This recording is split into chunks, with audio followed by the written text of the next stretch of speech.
Si vous avez vu, donc sur la feuille, on voit effectivement les différents corps. Donc ce qu'on appelle l'aura, juste pour revenir un petit peu sur cette image, ce qu'on appelle l'aura, c'est, on va dire, un rayonnement des différents corps. Alors là, je vous dis rayonnement parce que c'est important de comprendre que c'est le rayonnement et non la sphère aurique en elle-même. Ce n'est pas les corps subtils, c'est le rayonnement des corps subtils. Donc ça en fait partie, mais ce n'est pas tout à fait la même chose. En définitive, voilà, il faut voir un petit peu les choses un petit peu comme un processus de poupée russe. C'est comme si on avait, en fait, on était comme dans des poupées russes. Donc en fait, la chose c'est que le corps éthérique est en fait un corps qui est en dessous de la peau. Vous voyez, on a tendance à imaginer que le corps éthérique c'est quelque chose qui est au-dessus, qu'on peut sentir ou qu'on peut même voir sur un certain fond. Vous savez, on parle souvent de comment voir le corps éthérique, de mettre comme ça sa main sur un mur blanc, simplement, ou un mur, on va dire, qui peut être même des fois de couleur noire, ou un ciel extrêmement bleu, ou alors quand on a pris beaucoup de lumière comme ça sur un sol de sable à la mer, vous savez, quand on regarde comme ça, il y a énormément de lumière, il y a un processus comme ça. Bon, après, on en parle un petit peu dans l'électrique, qui est une sorte d'oxydation du phosphore cérébral qui, en fait, génère un peu et qui, quelque part, on va dire, permet en fait, un phénomène phosphénique en fait, avec la lumière. C'est un processus spécial voilà, qui permet un petit peu de révéler, on va dire, un petit peu les mondes subtils, enfin, d'ouvrir et de charger le troisième œil plus particulièrement. Et si vous regardez comme ça, en regardant votre main derrière un fond blanc ou noir, mais vous ne regardez pas votre main, vous fixez un point à peu près, on va dire, 1 mètre derrière, 50 cm ou à l'infini derrière, vous allez commencer à voir, à percevoir autour de cette main une sorte de couche, on va dire ça comme ça, de rayonnement, on va dire, qui est généralement de couleur un peu bleutée grise un peu. Et si vous regardez en fait de manière très claire, et vous avez l'habitude de stabiliser votre regard dessus, vous allez voir très clairement en fait des formes, des fois un petit peu cassées, des fois des petites particularités, on va dire énergétiques, avec des petites cassures ou des petites choses dedans. Et là, en fait, ce corps-là, enfin ce rayonnement de ce corps-là, c'est le corps éthérique. Donc je vous avais parlé un petit peu que les éthers, on parle de corps éthérique, c'est le corps le plus dense en fait, c'est le corps le plus grossier, c'est celui qui cristallise et qui maintient en fait et qui densifie, on va dire, le corps physique. C'est grâce à lui qu'il y a une cohésion possible, on va dire, avec le corps physique. Enfin, qui stabilise le corps physique. Donc le corps éthérique est composé de certains fluides, de certains éthers, dont les fluides électriques, neutres et magnétiques, qui n'ont effectivement de toute façon pas d'importance là pour ce qu'on va faire.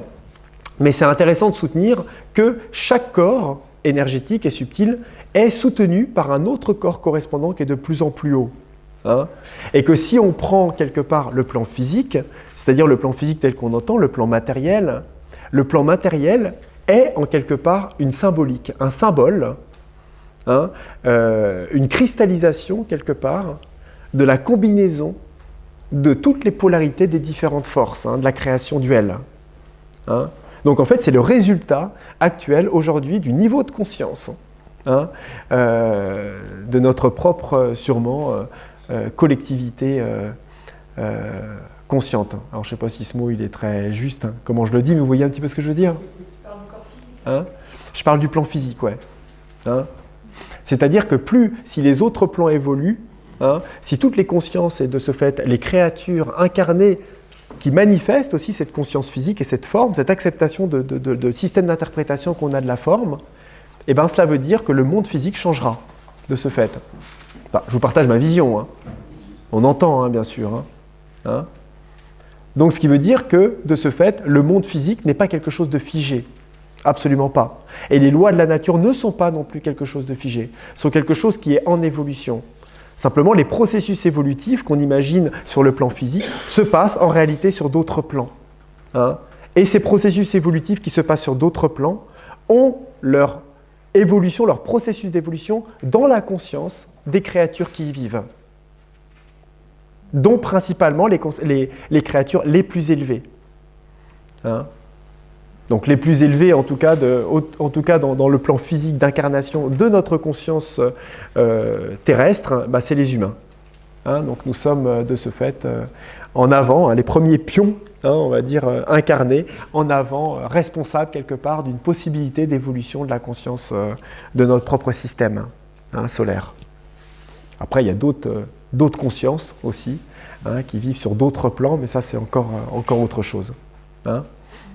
Donc voilà, on a ce plan physique et ce plan éthérique. Hein. Alors il ne faut pas confondre, quand je vous partage le corps éthérique, avec le plan éthérique.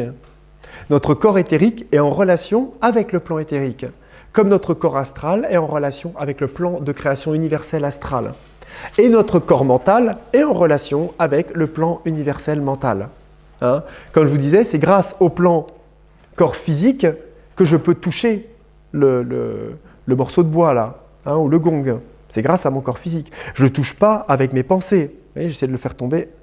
Tu vois, il n'y a pas d'action de ce fait. Il pourrait y en avoir, hein, on va parler de télékinésie, mais voilà, la chose c'est que dans l'ordinaire, je n'ai pas d'action dessus. Si j'en veux une, il faut que mon corps mental passe l'information à mon corps vital, qui passe l'information à toutes les fonctions et mécanismes qui font que je vais pouvoir faire bouger en fait cet objet.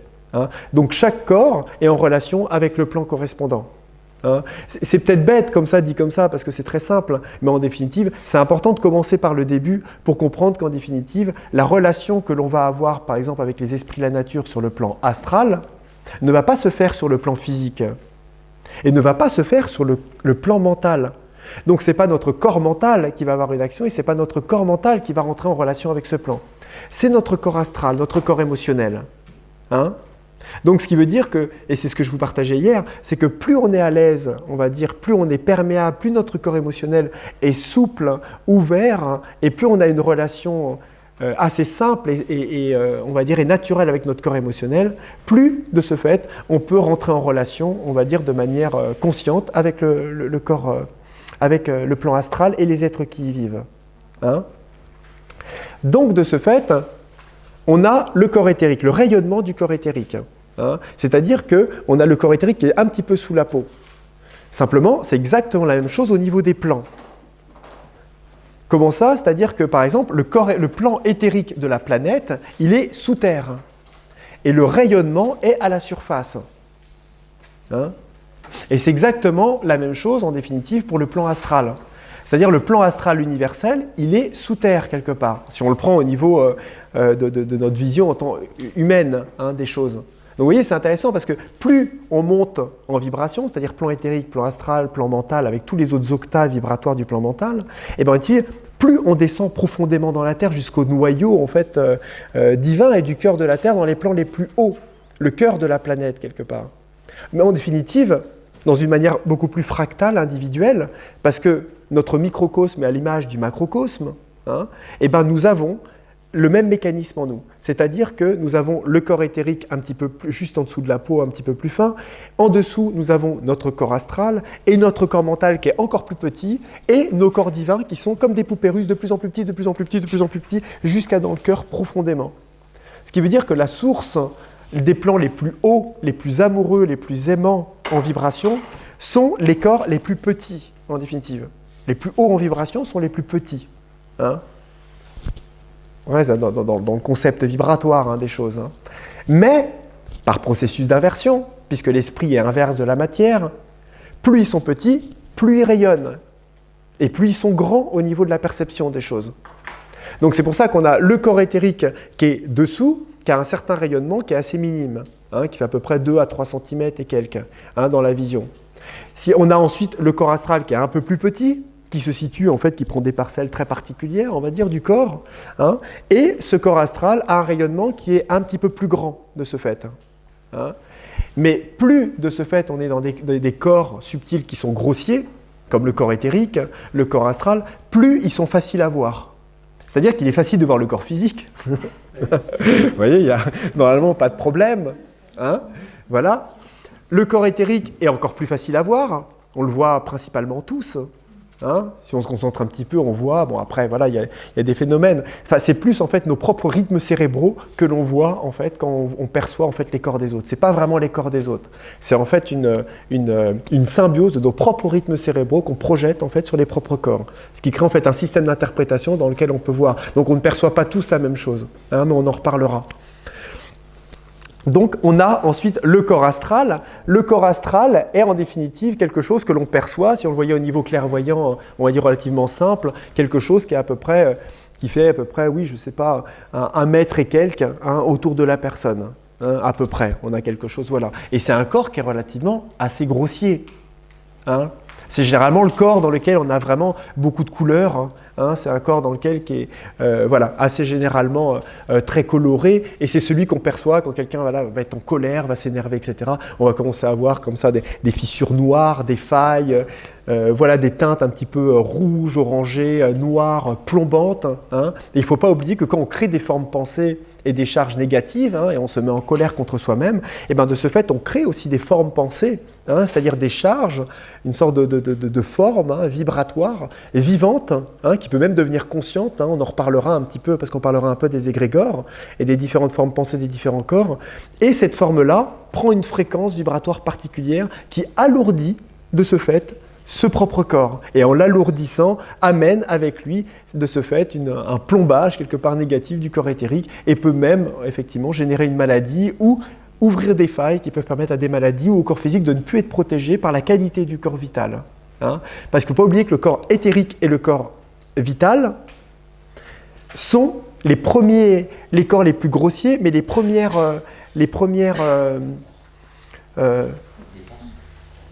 en fait, sont les premières défenses, on va dire, de votre corps physique. Le corps vital, le corps vital, c'est le corps des différents éléments. Terre, eau, air, feu, qu'on a vu un petit peu, et qui sont aussi le corps de vitalité, donc, mais aussi le corps émotionnel. Donc ça, vous pouvez vous le notez aussi dans le coin de la tête, que quand je dis et je vous partage le corps vital, je vous parle du corps émotionnel aussi. C'est important parce que le corps de vitalité est aussi, de toute façon, dans sa contrepartie, lié au corps émotionnel. Et ensuite, de ce fait, on a aussi donc, le corps mental au-dessus, qui est lui relié au plan mental. Le corps mental fonctionne, lui, d'une manière complètement différente, parce qu'au contraire du plan astral, il y a plus on monte en vibration dans les corps, plus certaines lois, on va dire grossières, ont tendance à disparaître. Ça ne veut pas dire que la structure des lois n'est pas, on va dire, existante, mais on va dire qu'une certaine correspondance des lois disparaît. Dans le corps mental, par exemple, le temps et l'espace n'existent pas. Ce qui veut dire que la qualité de la pensée est complètement différente et paraît même presque indépendante du corps émotionnel, bien que ce ne soit pas le cas. Mais on a l'air d'avoir un petit peu cette expérience-là un petit peu. Combien de fois vous avez pu remarquer que votre corps émotionnel a l'air d'être complètement indépendant de votre corps mental ? On en parlait un petit peu hier, où vous dites, tiens, il ne faut surtout pas que j'ai peur, il ne faut surtout pas que je rentre dans ce truc-là, etc. Et puis vous rentrez quand même, et il y a le corps mental, lui, qui continue à pas se poser, mais comment ça se fait que je suis comme ça ? Mais c'est quand même bizarre, mais là, pourtant, ça va très bien, moi, j'ai pas... Et votre corps émotionnel, lui, est en train de souffrir, est en train de... Voilà, un petit peu de vivre quelque chose dans laquelle le corps mental n'est pas d'accord. Vous voyez, donc il y a un conflit entre le corps mental et le corps émotionnel. Et ensuite, on a effectivement d'autres corps. Donc comme je vous disais, le corps éthérique, le corps vital, le corps mental, donc de ce fait, le rayonnement du corps mental est encore plus grand que le corps vital. Au niveau de la clairvoyance de ce corps-là, on est dans quelque chose qui est généralement un petit peu différent, parce que là, on n'a pas, on va dire, des formes, on va dire un petit peu grossières comme dans le corps vital. On a des formes beaucoup plus géométriques, beaucoup plus archétypales qui commencent un petit peu dans le corps mental, avec des couleurs beaucoup plus bleutées, une sorte de couleur un peu plus haute, un peu plus dans les couleurs un peu bleu profond, avec des couleurs un peu noires, irisées. Et après, ensuite, on va monter dans les autres corps qui vont être beaucoup plus lumineux et qui vont avoir ensuite d'autres couleurs. Donc, ce qui veut dire aussi que plus vous allez profondément en vous, plus vous avez de l'introspection, plus vous êtes proche en fait de votre centre, plus votre conscience perceptive va dans l'infiniment petit, plus vous rentrez de ce fait, par phénomène d'inversion, dans les plans de création les plus hauts en vibration. Donc si vous n'allez pas très haut en vibration, parce qu'il n'y a pas besoin d'aller très haut en vibration pour voir les esprits de la nature.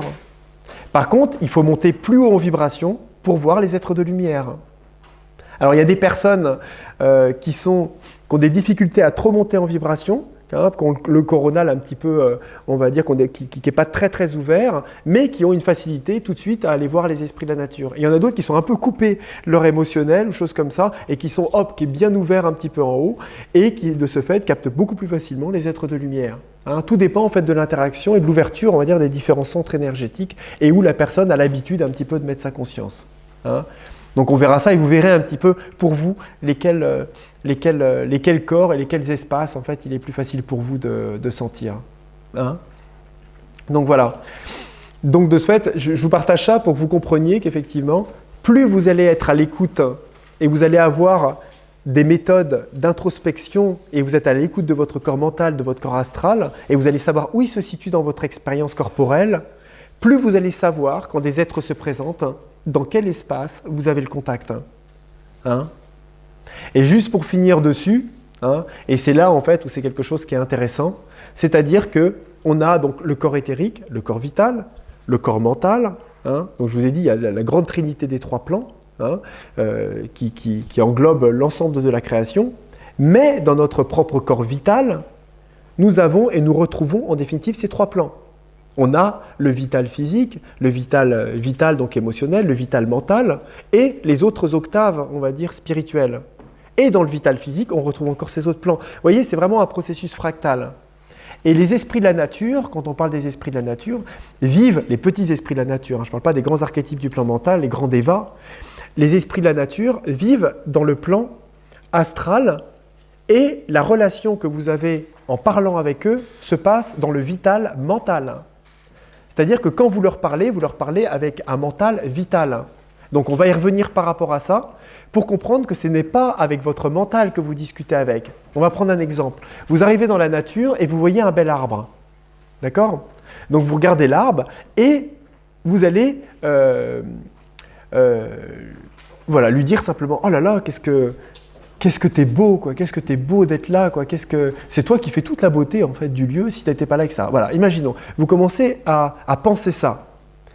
L'arbre, hein, en tant que, parce qu'on verra que le minéral, hein, a son règne éthérique, le végétal a un règne et un corps vital, un corps éthérique et un corps vital, et que ce n'est qu'à partir du plan animal qu'on commence à avoir un corps éthérique, un corps vital et un corps mental. Mais les plantes n'ont pas de corps mental par nature, hein, sauf dans les derniers niveaux d'évolution des arbres. Ce qui fait que de ce fait, quand vous lui parlez et vous lui dites « Tiens, qu'est-ce que t'es beau » et vous parlez à cet arbre-là, il se passe simplement que votre forme pensée qui se situe dans le corps mental, en descendant, s'infuse dans votre corps vital et crée une forme particulière, une forme pensée émotionnelle qui, on va dire, communique dans votre vital mental et prend une forme, on va dire, relationnelle avec cet arbre. Et l'arbre ne communique avec vous et reçoit cette information dans cette octave et dans ce plan-là. Et quand vous mettez à parler avec lui, vous parlez, en définitive, sur ce plan-là, en fait, avec cet arbre-là.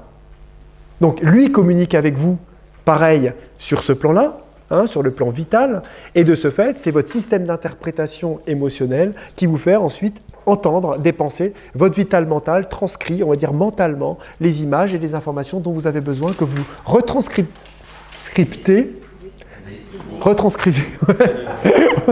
au niveau mental. Vous voyez ?